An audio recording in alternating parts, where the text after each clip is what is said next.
Melanie became pregnant at the age of 18. She recently graduated from high school and suddenly, such a surprise. The girl didn't expect this because for the first time in her life, she decided to enter into a relationship of this kind. In addition, she dated Adam since the 8th grade.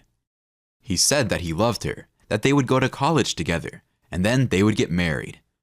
And suddenly, she became pregnant. Melanie was scared. Melanie didn't immediately realize that she was expecting a baby. And when she realized this, she could no longer change anything since it was too late. Adam said that he would not marry now. He needs to finish college. And what kind of college can he have if his wife and child are waiting for him at home? Melanie understood. She didn't insist and didn't go to his parents. It still won't make any sense.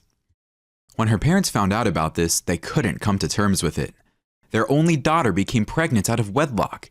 They shamefully kicked her out of the house with the words, "You will have a baby, so you have to raise a child alone. And don't blame us. We wanted a different fate for you." Bewildered, Melanie stood at the gate of her parents' house and looked sadly at the drawn curtain. She didn't know what to do or where to go. She decided to go to her grandmother. She rarely visited her because Melanie's father had a fight with his mother and would not allow his daughter to see her. But Melanie secretly came to her grandmother. She loved her grandmother and was not going to part with her because of her father's temper. And now, the grandmother is the only native person for her to whom she can go. Mrs. Roberts was wiser. "Granddaughter, it's okay. We'll manage together somehow." She didn't scold Melanie for what happened and never reproached her for anything. She took care of all the worries about her granddaughter. They rented a city apartment and left for the countryside. Small but additional income. "It's good that I didn't have time to sell the house. The baby will be better in the fresh air. There is also a kindergarten, a school, and a hospital. We'll survive." Grandmother monitored her granddaughter's health so that she ate well and walked more.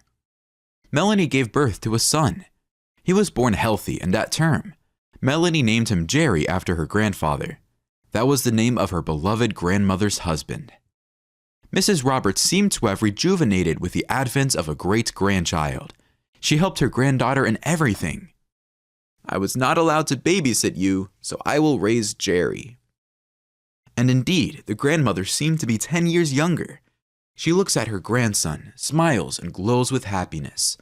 When Jerry was 1 year old, Melanie's grandmother let her go to work. She reassured the young mother, "Honey, go. Extra income won't hurt us, and don't worry about us. We'll manage. Our Jerry is a golden man like his grandfather, quiet and calm. I really enjoy babysitting such a grandson. You work quietly and don't worry about us." Indeed, the grandson brought little trouble. Of course, he dabbled and sometimes didn't obey his grandmother. But this is a child, but he grew up sensible. Grandmother sat next to him, explained to him why she forbade him something, and Jerry understood everything and didn't try to do it again. Years passed. Jerry grew up as a smart and kind boy. He was praised both in kindergarten and at school. Both Grandma and Melanie were proud of the boy. In the evenings, the family liked to sit together, talk, listen to Mrs. Roberts' stories about the past, about her youth. She loved to tell. She had something to remember. Grandmother told about her childhood, about school and her first love, as well as about life in the village. One day, Jerry asked her, "Granny, were you beautiful when you were young?" "I don't know." "Do you have any photos of those years?" "Of course I have. Now I'll show you." Mrs. Roberts went to her room and brought her old album. "Look, granddaughter, this is me at school. And here I work in a factory." Jerry exclaimed and looked at his grandmother in surprise. "Grandma, you are beautiful." The boy pointed to the man next to her. "Who's this?" "This is your grandfather, Jerry Roberts. Golden man. I immediately fell in love with him. We got married a month after our first meeting. He always looked at me with such eyes, and I looked at him. Sometimes we didn't even have to say anything because we already understood each other. There was such love, and we lived together for 40 years until he fell ill and left me." The grandson continued to ask her, "And who is this?" "And this is my son and your grandfather, Shane Roberts." "Your son? He's dead?" "No, he's alive." "I don't understand anything. I have a grandfather, but I don't know him. Why?" Melanie left the room. She didn't know how to explain to Jerry why his grandparents had never seen their grandson. She didn't understand why they did this to her, and how can she explain to the child what she herself didn't know? And Mrs. Roberts decided to explain herself. "Everything happens in life. Sometimes close people become strangers. You will grow up a little, and I will explain to you why my son forgot me. Only we're rescheduling our conversation because your mom is upset. Better go drink tea. Your mom baked a pie. How delicious it smells." "Okay, you can tell me later. You better confess to me that you went to the dances. You must have had a lot of fans. After all, you're beautiful." Grandma smiled. She was pleased to hear such words from her grandson. "What dances? I had a big family, and I had to help my mother. Also, my father was strict. I could only dream of dancing, and now no one will invite me." "I will grow up and invite you." "We agreed. And now let's go. Your mother has already waiting for us." Jerry wanted to go to college after high school. Everyone saw that this guy has a potential. During this period, Peter began to look after Melanie. He recently moved to the village to a house that he inherited from his aunts. He decided to stay here and take care of the household. But Melanie didn't accept his courtship. She had no time. She must first put her son on his feet, and then she will be able to think about herself. But Peter said that he would wait for her as long as she needed. He fell in love like a boy. In the meantime, he developed his household and leased land. He consulted on many points with Melanie and Mrs. Roberts. They knew which of the villagers could be hired and who could not. Mrs. Roberts hinted to Melanie after such visits to take a closer look at him, but she didn't want to listen to her, although she liked Peter. Melanie's parents arrived when Jerry was in his senior year and preparing for his exams. He was almost 18. They came to see their grandson.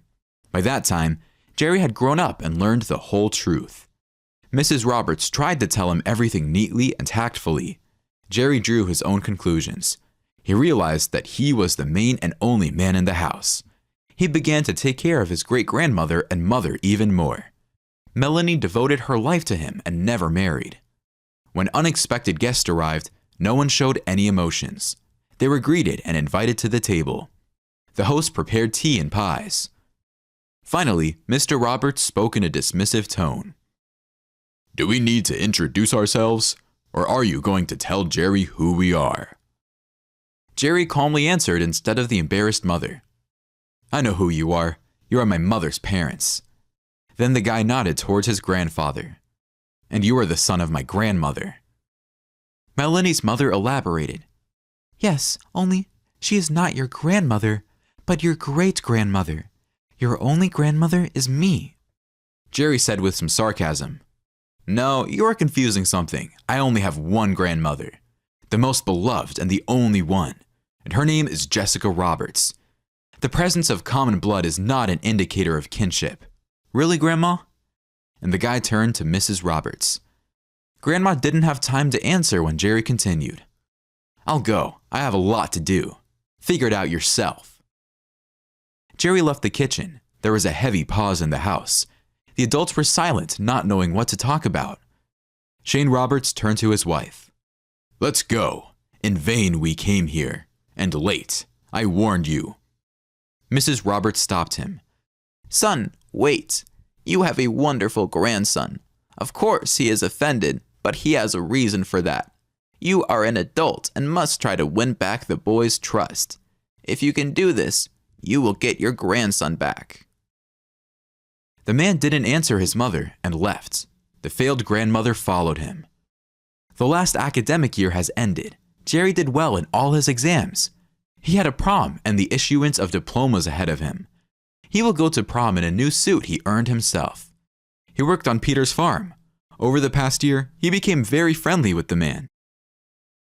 Jerry liked him and knew that his mother liked him too, only she wouldn't admit it.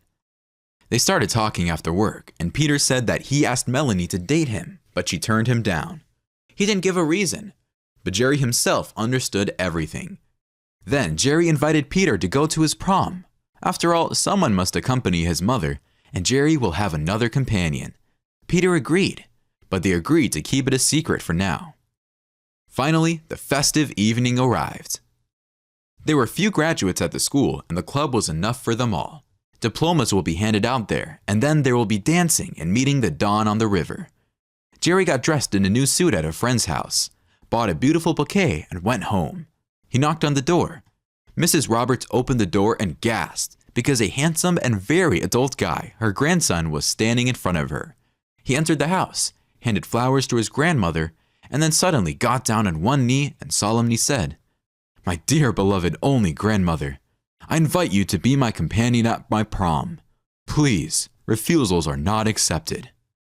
Mrs. Roberts beamed and blushed, feeling like a very young girl. Melanie smiled at them. Mrs. Roberts said, "Granddaughter, you are left without a cavalier for this evening." A voice was heard from the corridor. "Why without a cavalier? Maybe I'll be him." It was Peter. He was also in a suit and with a bouquet of flowers. Melanie looked from Peter to her son and vice versa. Jerry said and smiled, "Mom, don't refuse." They all four went to the club. They were happy, and the neighbors looked after them and smiled. They were happy for Melanie and admired what a grandson she raised. Shane Roberts was also there, but no one saw him. He looked at his daughter, mother, and grandson from a distance and regretted that she obeyed his wife. But he'll fix it. He can do it.